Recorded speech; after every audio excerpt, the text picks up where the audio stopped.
Hi YouTube, this is Allie from Allie's Best, and today I want to show you how to make a sukkah to celebrate the Jewish holiday Sukkot. I'm filming this before we've officially put together the entire sukkah.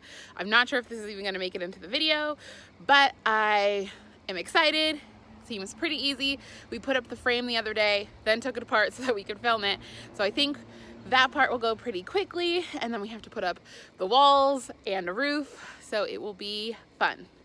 Okay, so for the basic frame, there are four main components. We have 4 8-foot poles here, 6 corner brackets, 2 elbow brackets, and then 1, 2, 3, 4, 5, 6, 7 10-foot poles.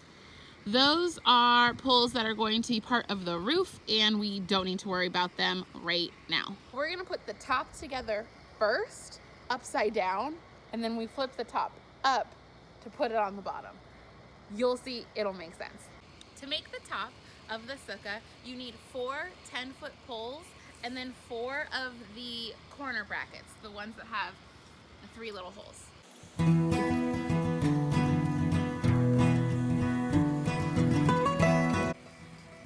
All right, connecting them is super easy. These are what, 1 inch wide?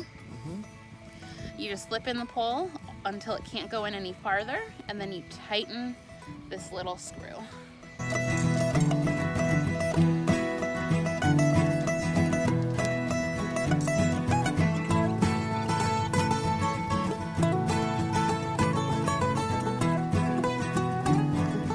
Here is the tippy top of your sukkah all set up. The next step involves taking the 8-foot poles and sticking them up into these vertical stands. And that will be the next thing we do.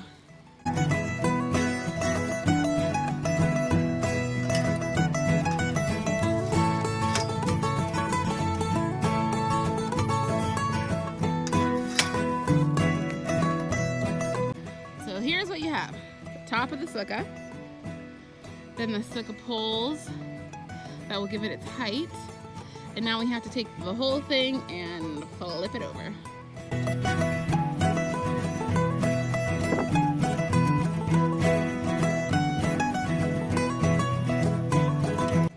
The last 2 corner brackets go on the back 2 corners of your sukkah. So decide which side you want to have be the back and slip on those corners. On the front of the sukkah is where you're going to put the elbow brackets, because you want to keep the little front opening clear so no one trips. You don't actually put a bar down there. So you put on a corner bracket that goes back towards the back wall, and then you do the same thing on the other side.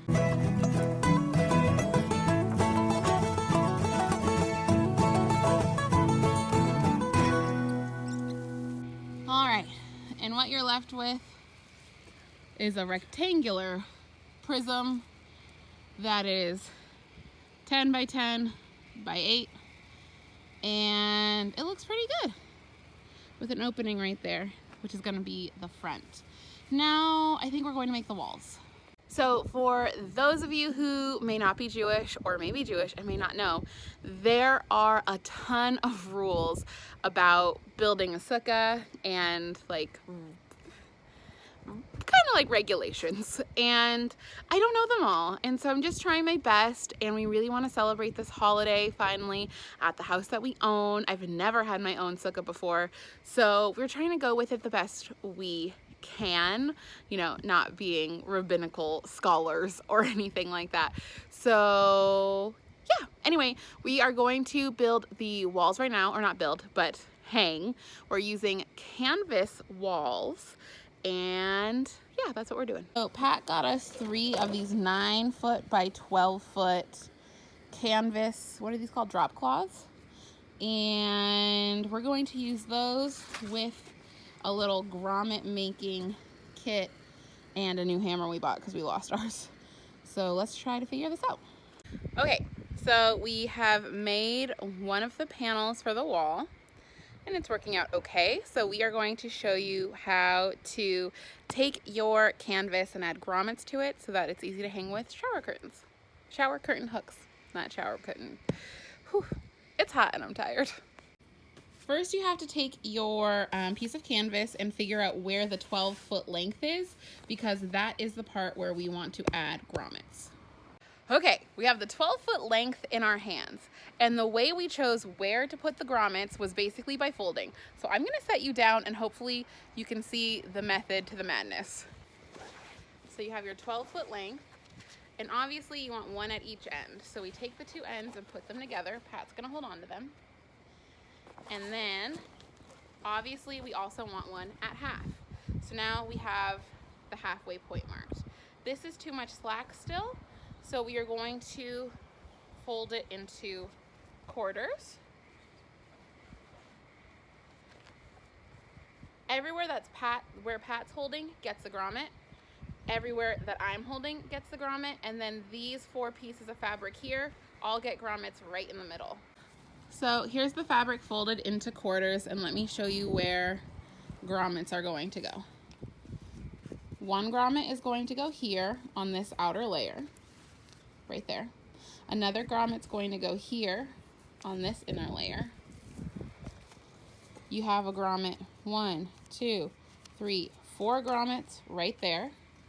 Another 1, 2, 3 grommets right in these ones.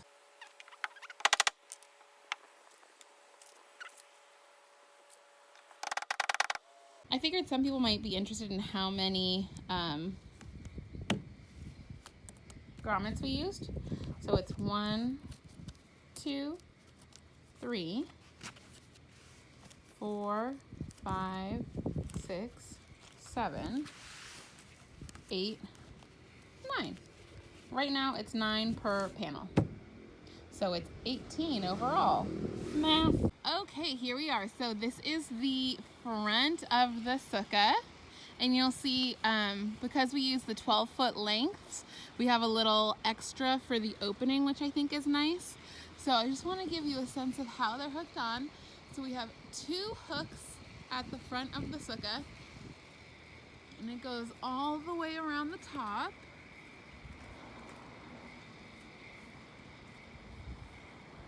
And then it hooks just slightly overlapping right there.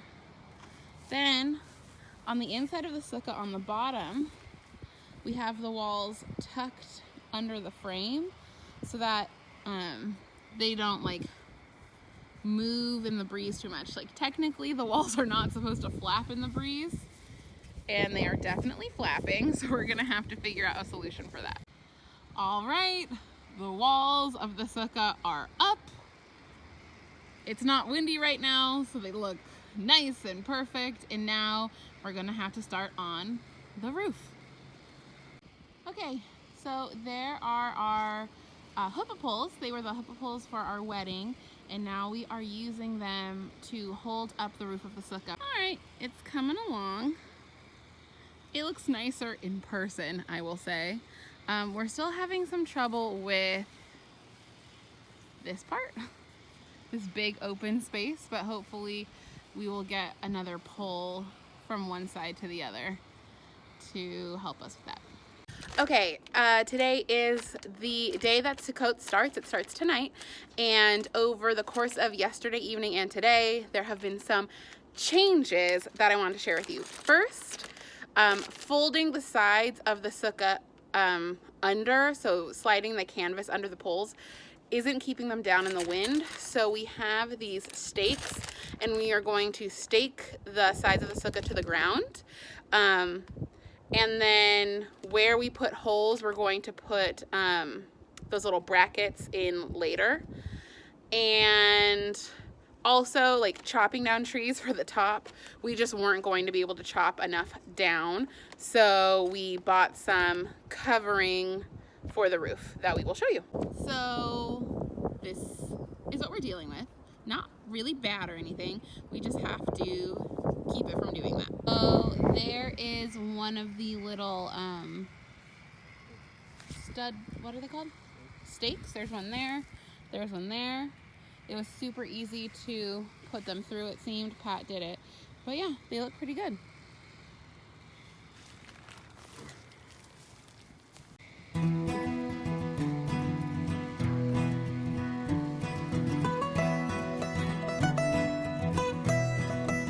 And then here are the ceiling pieces we just bought at Home Depot to help us finish the roof.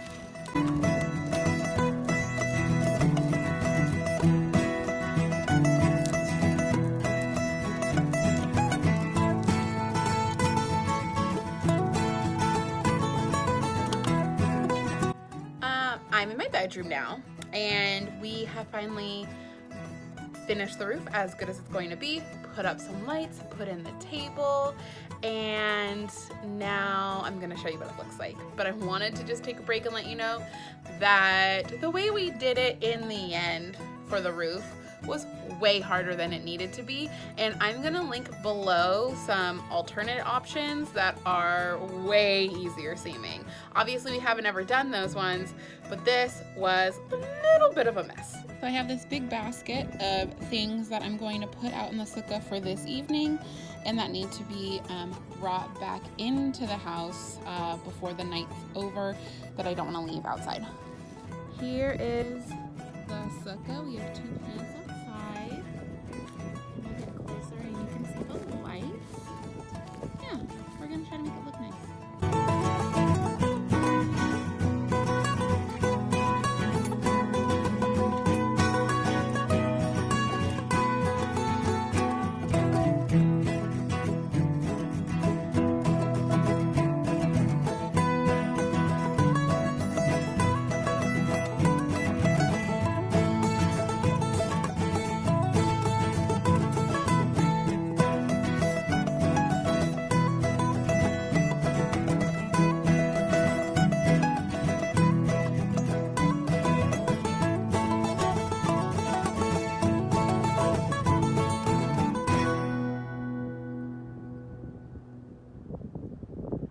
So that was our sukkah. Oh my goodness, it was so much work, but I'm excited about celebrating Sukkot and being able to eat and hang out in our sukkah outside. It's decorated and ready for the holiday and ready for us to eat dinner in it tonight, because as I'm filming this, Sukkot starts in like an hour. So we just made it.